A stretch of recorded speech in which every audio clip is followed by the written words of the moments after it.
Nobody told him to stay. The game was over. The Dodgers had won.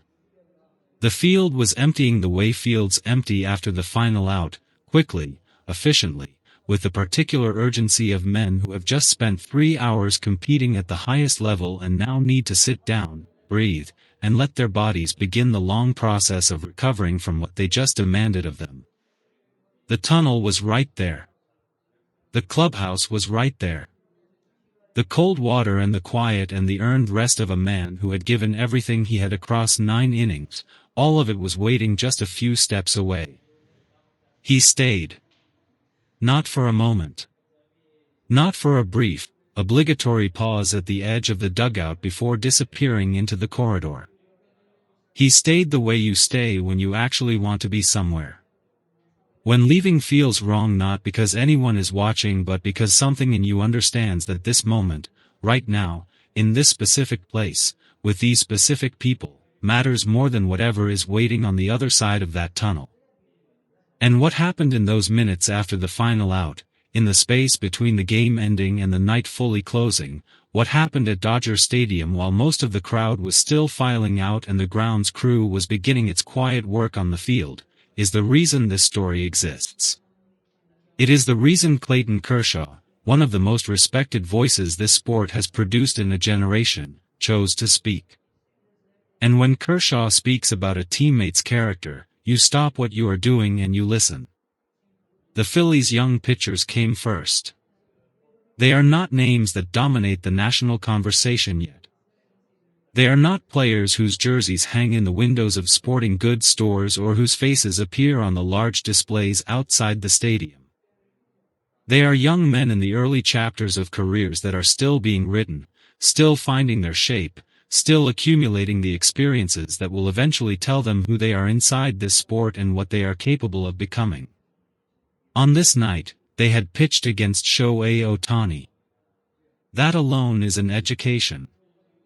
That alone is the kind of thing a young pitcher carries into his next start, his next bullpen session, his next conversation with a pitching coach who asks what he learned.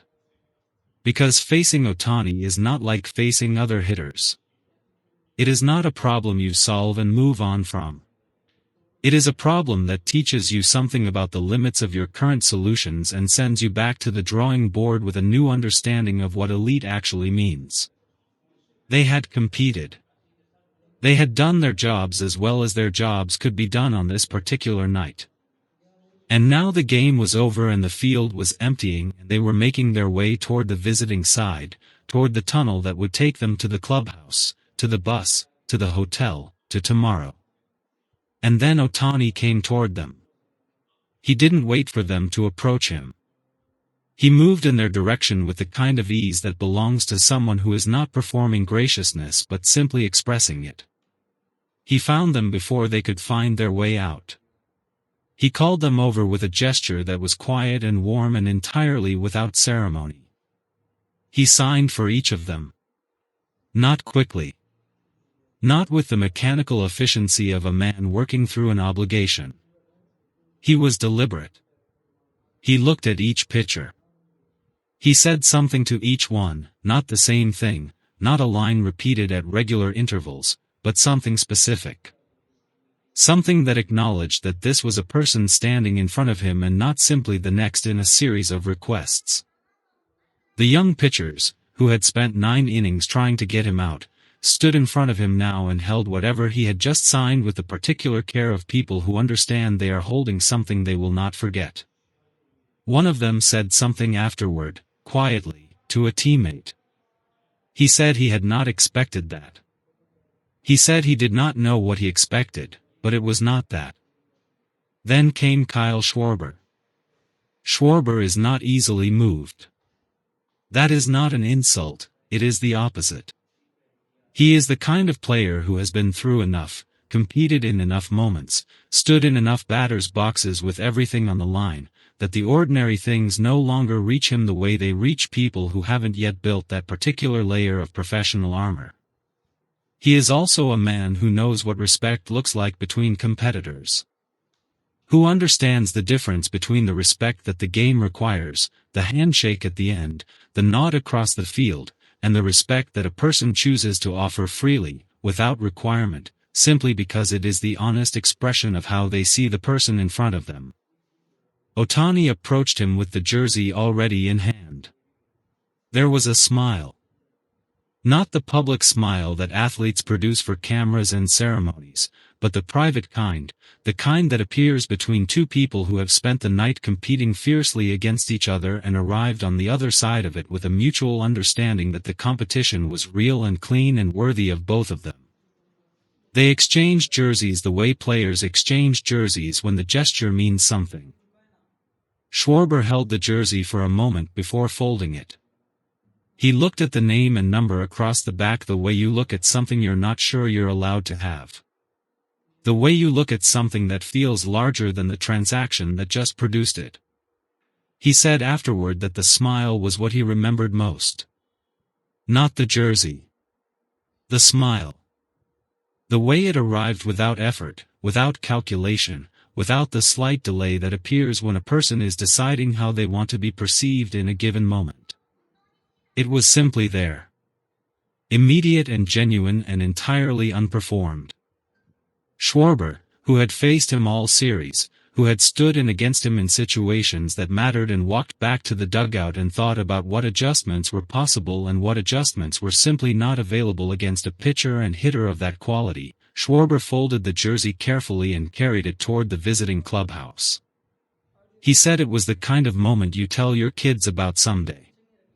Not the at-bats. Not the results. The moment in the tunnel with the smile and the jersey and the man who didn't have to stay but stayed anyway. Clayton Kershaw was watching. He watches everything. That is part of who he is, a man who has spent his entire career paying attention to details that others overlook, finding meaning in the small things that accumulate over time into something large and true. He pitched for this franchise for years. He bled for it. He gave it the best of himself across a career that rewrote what was possible for a left-handed pitcher in the modern game. He knows this clubhouse. He knows what it contains on its best days. And when Kershaw speaks about a teammate, he speaks from that particular authority. Not the authority of fame, he has his own, earned separately, over a different stretch of years. But the authority of someone who has shared a professional life with this person. Who has sat next to him in the dugout and watched him prepare and watched him compete and watched him walk through all the spaces a baseball season contains, the early games in April that feel almost casual, the August games that begin to carry everything, the October nights where the weight of the sport concentrates into something almost unbearable. He has watched Ohtani in all of those spaces. And what he said after this game was not a compliment dressed up as an observation. It was an observation that happened to be deeply complimentary because the truth of what he was describing was deeply complimentary. He spoke about character. Kershaw said that the thing most people misunderstand about Ohtani is the relationship between his talent and his humility.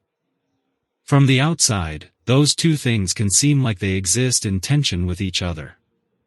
When a player is as gifted as Ohtani, when the gap between what he can do and what everyone else can do is as wide as it clearly is, humility can start to look like performance. Like a choice made for public consumption. Like a posture adopted because it plays well and costs nothing. He said that is not what this is. He said that what he has seen, up close, across a full season shared in the same dugout and the same clubhouse and the same long stretches of travel that a baseball season demands, what he has seen is that humility is not separate from talent. It comes from the same source. It is produced by the same internal machinery that produces the home runs and the strikeouts and the base running and the defense and all the rest of it. Kershaw said that Ohtani works harder than anyone he has ever shared a clubhouse with.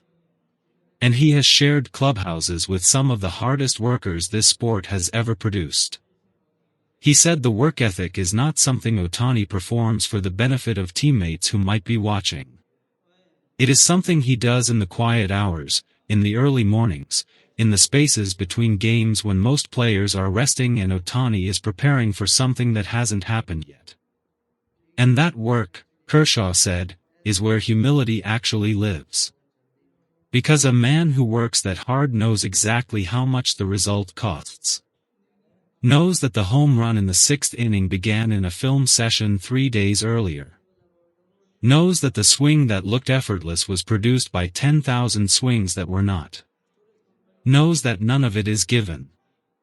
That all of it is built, piece by piece, in the hours when nobody is counting.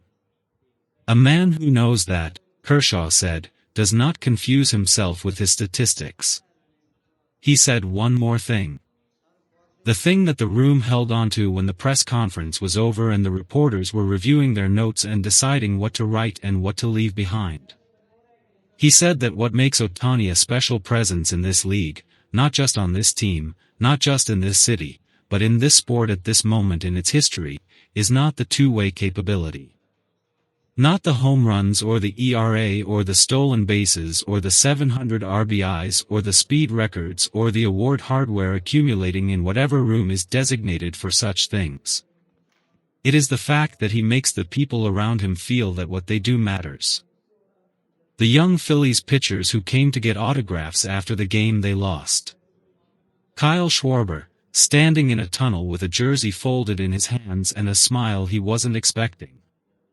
The grounds crew members he nods to by name. The clubhouse staff he remembers.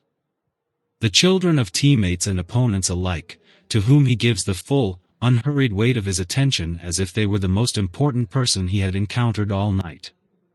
Kershaw said that is a rare thing.